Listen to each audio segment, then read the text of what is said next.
Broadcasting weekly from the Walnut Community Center, this is the WNC Mountain Reporter.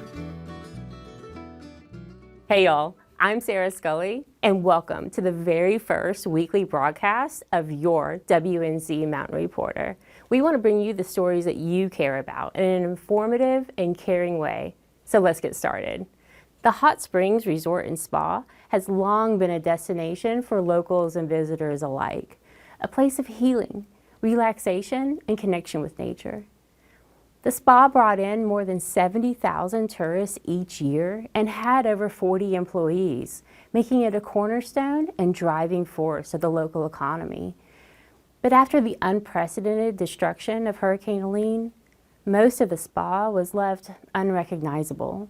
Now, their story is one of resilience, hope, and a community coming together to rebuild. Prior to September, this was a beautiful spa area right along the French Broad River, private cabanas that sat along the water, tubs filled with natural spring water, a lush forested area that the river claimed. Last spring, Heather Hicks's job was to manage the Hot Springs Resort and Spa. But when Helene struck, her job description changed overnight. September 1st, I was a general manager of a resort, hosting guests and answering questions and leading a staff. And somehow that got flipped into rebuilding a spa. So I don't have a script for that. You're figuring it out as you go. Yeah, no one here has a script for that. No one in town. What we have is Appalachian tenacity. Somehow that's working. That Appalachian tenacity has kept Hicks and her team going, despite the overwhelming damage to the property. So we lost 12 cabanas for the tubs. We lost 21 lodging units and a lot of devastation on this 105 acres. But this community came together extremely fast with extremely good leadership. And so grief became hope very quickly. We just opened our first lodging units, our first ability to bring in income since the storm. We take that as a huge win. We're on to the rebuild of these cabanas. Our hope for that is sometime early spring. There are days that are daunting and it feels like you're screaming into a black hole and why are you doing this? And then there's a community around you who's working hard, who's lifting you up when you waver, and you do the same thing for them. And somehow it's already January and doors are starting to open and the story is still out there and hope still in the air. Heather and her team, they're gonna make it. On January 14, Madison County Commissioners approved $100,000 for facade improvements to 54 historic buildings in downtown Marshall and Hot Springs. The funds will be distributed in either $25,000 grants or 40 $2,500 grants to help as many businesses as possible. The decision on how to allocate the funds will be made by the Economic Development Board.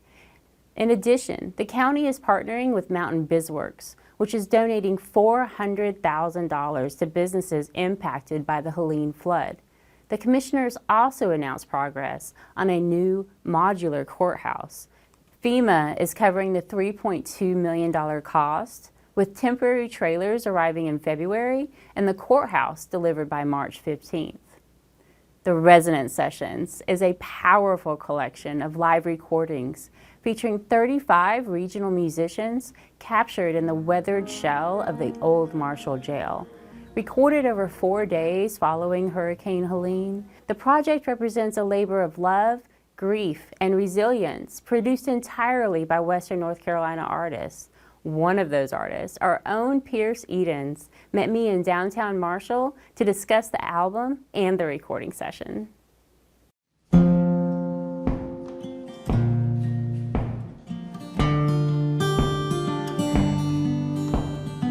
So I got the call, said come on down, and they were doing a single camera session, and full on good recording gear, like nice mics, and the old jail has just fantastic acoustics on its own.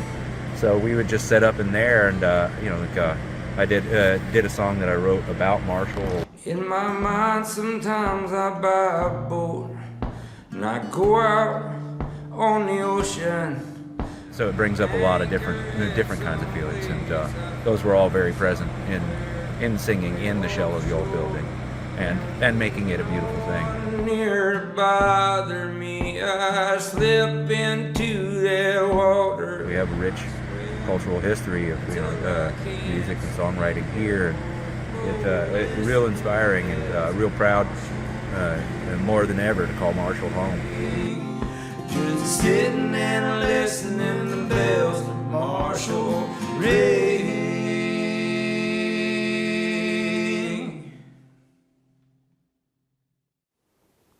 Pierce is an inspiring artist and a humble volunteer. You can download the Resonance Sessions album, pre-order the 3-disc vinyl hard copy, or watch my full interview with Pierce by checking out the links we posted in the description. Now for some quick bites, a handful of upcoming events and things to keep you in the know. This Saturday, join the Marshall Relief Alliance for a community dinner at Nanostead starting at 5 p.m. Donations are suggested, but not required. Expect live music, great food, and even better company as neighbors come together. On Sunday, February 2nd, Blennerhassett Island is the place to be for the Riverbank Stabilization and Mica Restoration Workshop. Say that one 5 times fast. Learn hands-on techniques for stabilizing eroding stream banks and cultivating mushrooms outdoors. Experts John Henry Nelson and Rodney Webb will lead this free interactive experience organized by Mountain Valley's RC&D. And looking ahead, mark your calendars for Friday, January 31st.